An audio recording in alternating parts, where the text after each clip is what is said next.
안녕하십니까. 오늘은 인문학 강좌를 시작하기로 하는데요. 인문학이라는 것은 철학과 함께 특히 시작하는 학생들 또는 목회자에게 마스터해야 할 과목입니다. 그리고 믿지 않는 사람들은 더군다나 매우 중요한 학문이 인문학인데, 요새는 IT라든지 여러가지 디지털 시대이기 때문에 다소 소홀히 하고 무관심한 분야가 인문학 부분입니다. 이렇게 돼서는 삶의 가치와 의미를 찾기가 어려워지는 세상이 되어가고 맙니다. 우리의 세계관이 어떠한 가치에 정립되지 않는다면은 역사가 발전할 수가 없습니다. 그래서 오늘은 다산정약용의 유배지에서 보낸 편지를 가지고 그 내용을 음미해 보기로 합니다. 다산정약용은 우리나라 최고의 지성인이자 사색가입니다. 우리의 머릿속에서 다산은 지적인 도전을 멈추지 않았던 지식인으로서, 현명한 스승으로서 인식되어 왔습니다. 하지만 사람들이 가장 많이 기억하는 장면은 권력 다툼에 밀려서 유배지에서 20년을 보내야 했던 그의 고된 삶입니다. 유배지에서 보낸 편지는 다산이 강진의 다산 초당에서 유배 생활을 하는 동안 보낸 편지들을 엮은 책으로 여러 작가가 새롭게 재탄생시켰습니다. 어떤 작가는 그의 자녀 교육법을, 어떤 이는 지식경영법에 주목했습니다. 하지만 이 책을 통해 내가 독자에게 권하고 싶은 메시지는 좀 다릅니다. 개인적으로 유배지에서 보낸 편지에서 자녀 교육법이나 지식경영법을 배우는 것은 책이 주는 가치의 10분의 1 정도만 얻는 것이라고 생각합니다. 이 책의 가치는 전혀 다른 곳에 있습니다. 다산은 어떤 사람인가? 그는 조선 후기의 실학을 집대성한 인물, 우리나라의 과학사의 중요한 인물입니다. 또한 국가 경영에 관련된 모든 제도의 준칙을 서술한 경세유표라든지 지방의 관리인 목민관이 백성을 다스리는 요령과 본받아야 할 내용을 체계적으로 정리한 목민심서를 비롯하여 정치, 사회, 경제, 사상에 대한 500여 권의 책을 집필한 최고의 학자입니다. 그리고 6남 3녀를 둔 아버지이자 그중 자식 6을 먼저 하늘로 보낸 아버지이기도 합니다. 많은 자식이 돌림병, 즉 유행병으로 세상을 떠나자 그는 살아남았지만 여전히 약한 자식들을 강하게 키우기 위해 유배지에서도 편지를 보냈습니다. 중요한 것은 바로 이 부분입니다. 우리는 다산이 누구와도 접촉할 수 없는 유배지에서 다양한 분야의 저술 활동을 하며 남는 시간에 자식에게 사랑을 담은 조언을 편지로 써 보냈다는 사실에 주목해야 합니다. 그의 글에 담긴 의미를 연구하며 조금 더 쉽고 빠르게 고정관념을 가질 수 있는 방법을 깨달을 수 있기 때문입니다. 그의 편지의 저변에 깔려있는 것은 성경에서 우리가 얻는 지혜와 다를 바가 없습니다. 첫 번째, 흔들리는 세상에서 중심을 잡는 방법에 대해서 알아봅니다. 다산은 유배지에서 자식들의 입장으로 감정이입을 시도했고 자식들을 괴롭히는 병이 그들의 연약한 생각에서 비롯됨을 알았습니다. 그의 예상대로 그간 풍족한 생활을 했던 자식들은 정약용이 모든 걸 잃고 유배지로 떠남과 동시에 병이 들었습니다. 그들은 편지에서 버릇처럼 친척 중에 한 사람도 자신을 긍휼히 여겨 돌봐주는 사람이 없다고 신세를 한탄하고 비판했습니다. 이에 다산은 이런 조언을 했습니다. 내가 벼슬하고 있던 시절에 익숙해진 너희들이라 항상 은혜를 베풀어 줄 사람이나 바라고 있으니 너희는 가난하고 천한 사람의 본분을 망각하는 것이다. 예나 지금이나 남의 도움이나 받으면서 살라는 법은 애초에 없었다. 더구나 우리는 친척들이 서울과 시골에 뿔뿔이 흩어져 온정을 베풀 수도 없었다. 오늘날 이처럼 집안이 패잔하긴 했지만 다른 일가들에 비하면 오히려 부자라 할 수도 있다. 다만 우리보다 못한 사람을 도와줄 힘이 없을 뿐이다. 그렇게 극심하게 가난하지도 않고 바로 남의 도움을 받지 않아도 될 처지가 아니겠느냐. 마음속으로 남의 은혜를 받고자 하는 생각을 버린다면 저절로 마음이 평안하고 기분이 좋아져 하늘을 원망한다거나 사람을 원망하는 병은 사라질 것이다 라고 말합니다. 다사는 편지로 자식들을 훈계하는 데 그치지 않고 자식들의 약하고 부정적인 생각을 바꾸려고 했습니다. 그는 생각의 수준이 그 사람의 수준을 결정한다는 것을 잘 알고 있었습니다. 자식들이 생각하는 수준을 끌어올리기 위해 수많은 편지를 쓰고 독려했으며 다양한 관념을 가지기를 바랐습니다.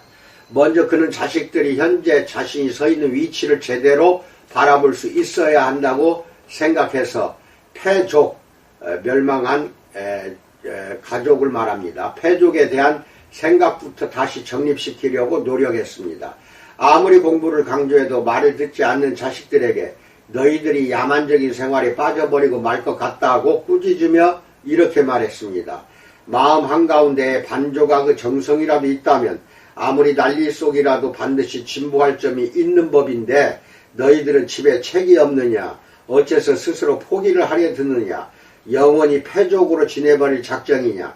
비록 벼슬길이 막혔다 하더라도 성인이 되는 일이야 꺼릴 것이 없지 않느냐? 문장가가 되는 일이나 박식한 선비가 되는 일은 꺼릴 것이 없지 않느냐? 꺼릴 것이 없는 것만이 아니라 과거 공부하는 사람들이 빠지는 잘못에서 벗어날 수도 있고 사고하는 능력을 개발해서 진실과 거짓을 옳게 판단하는 장점도 지닐 수 있는 것이다 라고 말합니다. 이처럼 다사는 최악의 상황에 처하더라도 생각을 바꾸면 원하는 방향으로 삶을 개척할 수 있다고 말했습니다. 다사는 자식들에게 너희들에게도 희망이 있다 라고 말하고 싶었던 것입니다. 생각을 바꾸면 다른 관념이 만들어지고 동시에 같은 상황도 전혀 다르게 바뀝니다. 하지만 그의 자식들은 일을 하기도 전에 우린 패족이니 할 수 없을 거야 라고 말하며 시작조차 하지 않았습니다. 현재 많은 사람이 개천에서 더 이상 용이 나지 않는다 라는 말로 자신이 무언가를 이루지 못한 것은 그럴 만한 이유가 있어서라고 스스로를 위로하고 있습니다. 이런 논리라면 개천에서 용이 나기란 신분과 계급이 분명한 조선시대가 지금보다 몇 배는 더 힘들었습니다. 하지만 다사는 생각을 바꾸면 인생을 바꿀 수 있다고 생각하며 지속적으로 자식들의 우린 힘들 거야 라는 생각을 바꾸도록 만들었습니다. 많은 사람이 열심히 자신의 일에 매진하고 있습니다. 만약 다산이 살아있다면 그들은 일제히 그에게 이런 질문을 할지도 모릅니다. 이렇게 열심히 하는데 저는 왜 용이 되지 못하는 거죠? 라고 생각할 수도 있습니다. 철저하게 다산의 시각에서 말하자면 잠도 이루지 못하며 열심히 일하고 있는 당신이 용이 될 수 없는 이유는 이것입니다. 패족에서 재주있고 걸출한 선비가 많이 나오는 이유는 무엇인가? 하늘이 재주 있는 사람들을 패족에서 태어나게 하여 그 집단의 모범이 되게 하려는 것이 아니다. 부귀영화를 얻으려는 마음이 근본 정신을 가리지 않아 깨끗한 마음으로 독서하고 궁리하여 진면목을 뼛속에다가 바르게 심을 수 있기 때문이다 라는 이유입니다. 결국 다산의 말에 따르면 당신이 아무리 열심히 해도 원하는 것을 이루지 못하는 이유는 간단합니다. 하나는 당신의 마음과 뜻 그리고 행동이 올바르지 않기 때문이고 또 하나는 오로지 돈과 명예를 누리기 위해 책을 읽고 일하기 때문입니다. 다산이 남긴 그 두 가지 조언을 삶에 적용한다면 세상이 아무리 당신을 흔들어도 중심을 잡고 원하는 미래를 향해 전진할 수 있을 것입니다. 두 번째, 지적 성장을 이끄는 다산의 4가지 조언에 대해서 알아봅니다. 다산이 수많은 주제에 대해 연구하고 각자의 상황에 맞는 조언을 해줄 수 있었던 힘은 그가 가진 다양한 고정관념에 있습니다. 고정관념을 가지기 위해서는 생각을 자유자재로 변화시킬 수 있는 능력이 있어야 합니다.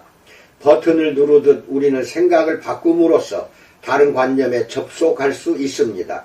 생각을 바꾼다는 것은 굉장히 중요하지만 서툰 생각은 인생에 상처만 남길 뿐입니다. 다사는 아무 생각 없이 사는 것도 안 좋지만 불순한 생각을 갖고 일하는 것은 더 위험한 일이라고 했습니다. 우리가 다산에게 배울 가장 값진 가르침은 바로 이것입니다. 그는 수많은 글로 어떻게 생각하고 어떻게 살아야 하는지를 알려줬습니다. 우리는 그 위대한 가르침의 핵심을 그가 유배지에서 자식들에게 전한 다음 4가지 가르침에서 배울 수 있습니다. 1. 같은 패족이라고 무리를 짓지 말고 스스로 더욱 노력하라. 그는 패족은 보통 집안 사람들보다 100배 더 열심히 노력해야만 겨우 사람 축에 낄 수 있다고 강조하며 이런 조언을 했습니다. 무릇 패족이라는 것은 서로 동정하는 마음을 품고 있게 마련이어서 서로 관계를 청산하지 못하고 결국은 수렁에 빠져버리는 수가 많은데 부디 마음의 세계 의지를 굳게 가져라 라고 말합니다. 우리는 부정적인 말을 일삼는 사람들과는 어울리지 말라는 충고를 자주 듣습니다. 다산의 생각 역시 그랬습니다. 그의 생각대로라면 서민이 대를 이어 서민이 되는 가장 큰 이유는 비슷한 사람들끼리 몰려다니며 신세를 한탄하고 세월을 보내기 때문입니다. 언어에는 한 사람의 삶을 바꿀 정도로 강력한 힘이 있습니다. 다산은 그것을 놓치지 말라고 한 것입니다.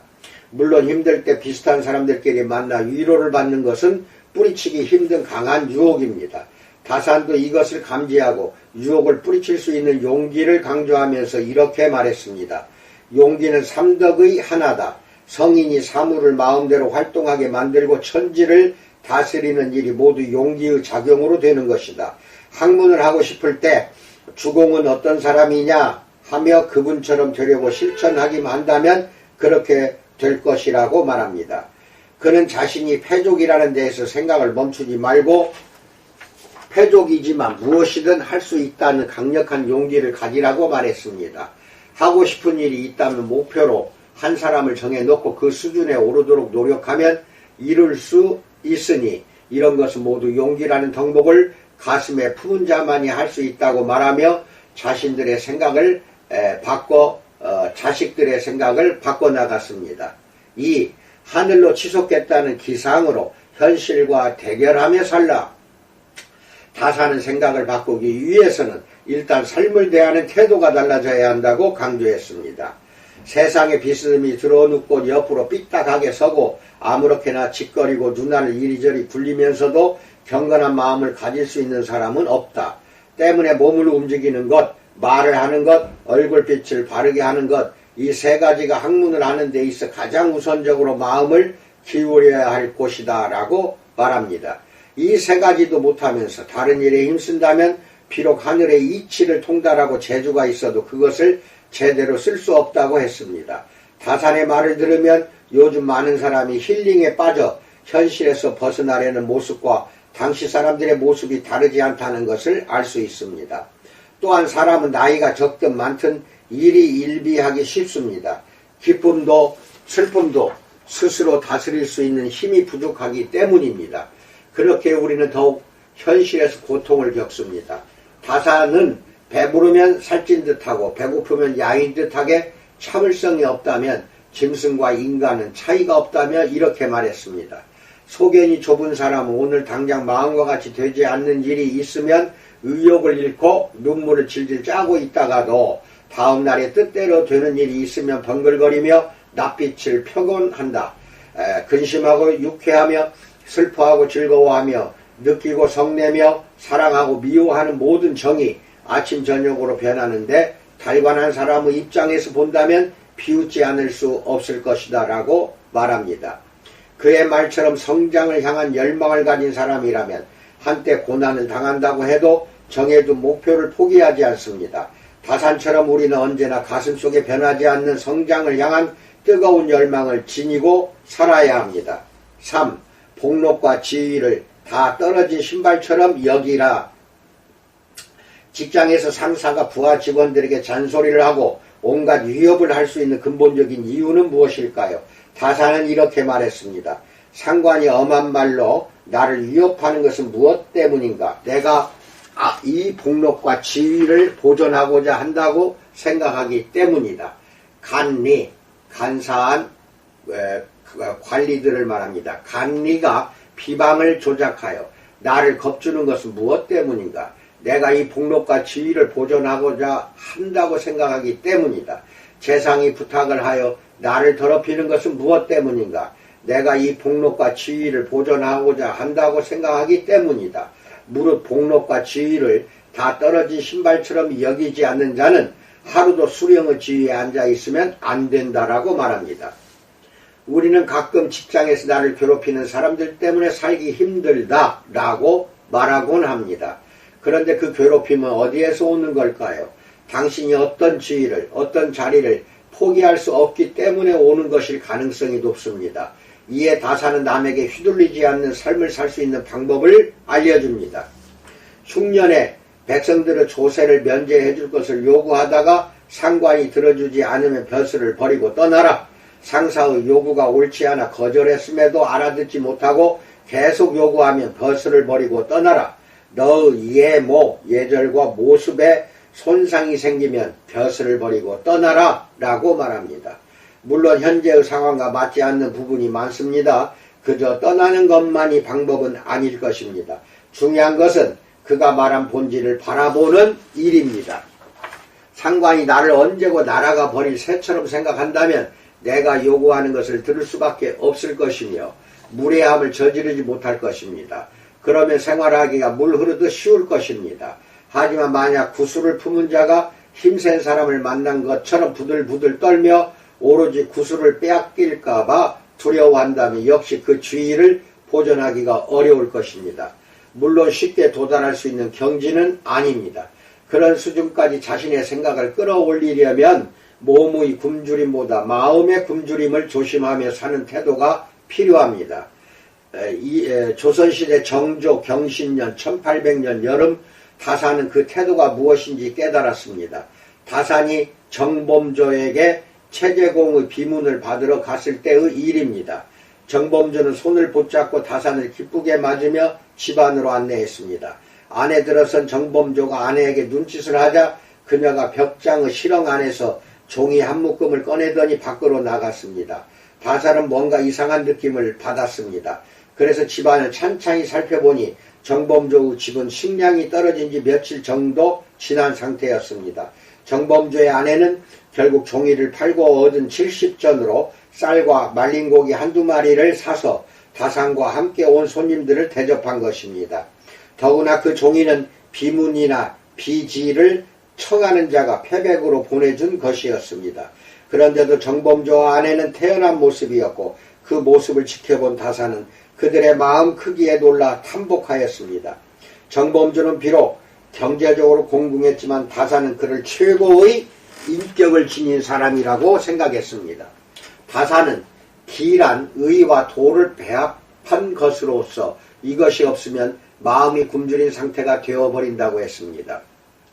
어떤 사람은 예를 들어보세. 그가 일생 동안 아름다운 옷에 맛있는 음식을 먹고 거대한 집과 성대한 장막 속에서 살면서도 도를 듣지 못하고 죽었다면 죽는 그날로 몸과 함께 이름도 잊어져 버리네. 그런 사람이야 동물과 같아서 공작, 비취, 범, 표범, 황새, 두루미, 거미 등의 무리와 다를 게 없는 것이네 라고 말합니다. 세상 사람들은 언제나 바쁘게 서두르면서 살아갑니다. 하지만 세상에 끌려다니지 않고 세상을 끌고 가는 사람이 되고 싶다면 몸보다는 마음의 굶주림에 민감한 삶을 살아야 합니다. 4. 오직 자신만을 위한 삶은 시시한 것이다. 다산은 아무리 사는 게 힘들어도 자신을 먼저 걱정하지 말고 더 많은 고통을 받고 있는 이웃을 걱정하라고 말하며 자식들에게 다음의 실천사항을 전했습니다. 여러 날 밥을 끓이지 못하고 있는 집이 있을 텐데 너희는 쌀 되라도 퍼가 굶주림을 면하게 해주라. 눈이 쌓여 추위에 쓰러져 있는 집에는 장작개비라도 나누어 주어 따뜻하게 해주라 라고 말합니다. 병들어 약을 먹어야 할 사람들에게 한 푼의 돈이라도 쪼개서 약을 지어 일어날 수 있도록 도와주라. 가난하고 외로운 노인이 있는 집에는 때때로 찾아가 무릎을 꿇고 모시어 따뜻하고 공손한 마음으로 공경하라. 근심 걱정에 쌓여있는 집에 가서는 얼굴빛을 달리하고 깜짝 놀란 눈빛으로 그 고통을 함께 나누고 잘 처리할 방법을 함께 의논하라라고 말합니다. 세 번째, 성장하는 나를 만드는 6가지 생활 수칙에 대해서 알아봅니다. 다사는 모든 변화와 성취는 남을 도와줄 수 있는 마음에서 시작한다고 보았습니다. 자기는 남이 어려울 때 은혜를 베풀지 않으면서 남이 먼저 은혜를 베풀어 주기만 바라는 것은 자식들의 생각이 아직 변화하지 않았기 때문이라고 여기고 삶을 변화시킬 수 있는 6가지 생활 수칙을 특별히 엄선해서 전했습니다. 첫째, 진심으로 독서하라. 내가 몇 년 전부터 독서에 대하여 깨달은 바가 큰데 마구잡이로 그냥 읽기만 한 다음에 하루에 100번, 1000번 읽어도 읽지 않는 것과 다를 바가 없다. 무릇 독서하는 도중에 의미를 모르는 글자를 만나면 그때마다 널리 고찰하고 세밀하게 연구하여 그 근본 뿌리를 파헤쳐 글 전체를 이해할 수 있어야 한다. 날마다 이런 식으로 책을 읽는다면 수백 가지의 책을 함께 보는 것과 같다. 이렇게 읽어야 책의 의리를 훤히 꿰뚫어 알 수 있게 되니 이 점을 깊이 명심하라. 둘째, 늘 배고픈 상태를 유지하라.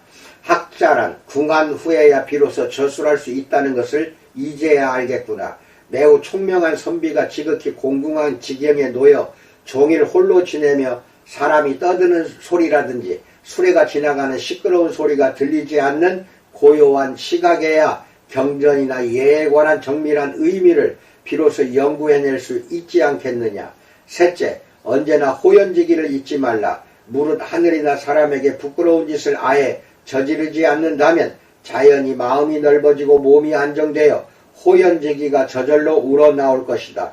만약 포목 몇 자, 동전 몇 입 정도의 사소한 것에 잠깐이라도 양심을 저버린 일이 있다면 이것이 기상을 쭈그러들게 하여 정신적으로 위축되니 너희는 정말로 주의하여라.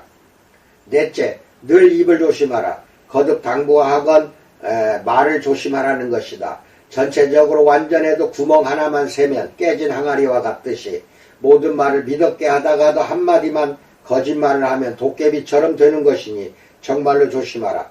말을 실속 없이 과장되게 하는 사람은 남이 믿어주질 않으며 더구나 나 가난하고 천한 사람은 더욱 마땅히 말을 적게 해야 한다.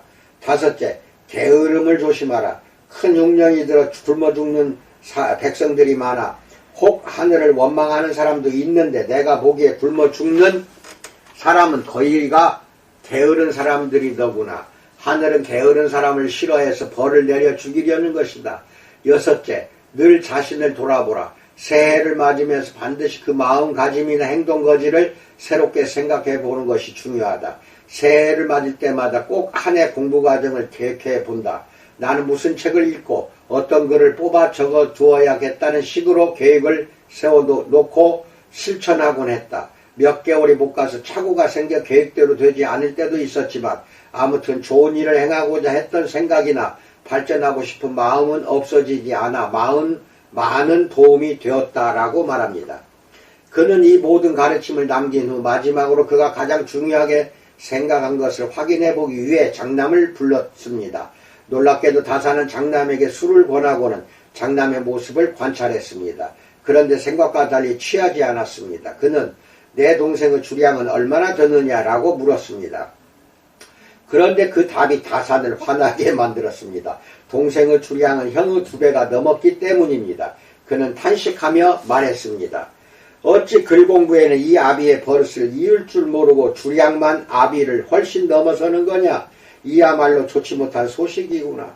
너처럼 배우지 못하고 식견이 없는 패족 집안의 사람이 못된 술 주정뱅이라는 이름까지 가진다면 앞으로 어떤 등급의 사람이 되겠느냐. 술을 조심하여 절대로 입에 가까이 하지 말아라. 이 글을 읽은 대부분의 사람들이 금주라는 메시지를 읽어내지만 본질은 금주가 아닌 자제력입니다. 자제력을 시험할 때 가장 유용하게 사용할 수 있는 것이 바로 술입니다. 술은 사람의 정신을 망가뜨리기 때문입니다. 다사는 한 사람이 어떤 위치에 오르려면 극도의 자제력이 필요하다는 사실을 알고 있었고 술을 통해 자식들을 시험해 본 것이었습니다. 오늘을 절제하지 못하는 사람은 원하는 내일을 맞이할 수 없습니다. 다산의 자식들은 불안한 시대를 살고 있는 우리의 상황과 꼭 닮았습니다. 여기서 하나 생각해 봅시다. 우리가 불안한 이유는 무엇일까요? 너무 자기 안에 갇혀서 살고 있기 때문은 아닐까요? 그래서 다산은 자식들이 패족이 된 후 자기 안에 갇혀서 살게 될 것을 걱정해서 생각을 바꾸는 4가지 방법과 6가지 생활 수칙을 통해 세상을 제대로 바라볼 수 있는 계기를 마련해 준 것입니다. 다양한 관념을 가지기 위해서는 일단 사람과 사물의 감정이입을 하여 본질을 관통하는 것이 우선입니다. 하지만 그 전에 다산이 제시해 준 방법과 수칙을 가슴에 담고 생각의 방향과 깊이를 다르게 만들 수 있다면 조금 더 질 좋은 관념을 가질 수 있을 것입니다. 이상입니다. 비록 다산 정약용은 그리스도인도 아니요 하나님이나 예수를 미처 알지 못했던 사람입니다. 그러나 그 근본 바탕에는 하나님의 생각의 흐름이 그 바탕에는 깔려 있습니다. 매우 소중한 글들입니다. 여러분, 이래서 인문학은 중요한 것입니다. 그 뜻과 그 거간의 생각 모든 것 저변에 흐르는 것들은 성경에서 기저를 이루고 있는 것들입니다. 믿지 않는 사람들도 이 점을 깨닫고 배우시라고 이것을 같이 우리 코스 거래처와 함께 우리 신학생과 목회자에게 도전하라고 이 말씀을 오늘 드렸습니다. 도전해 봅시다. 복된 하루 되시기 바랍니다. 감사합니다.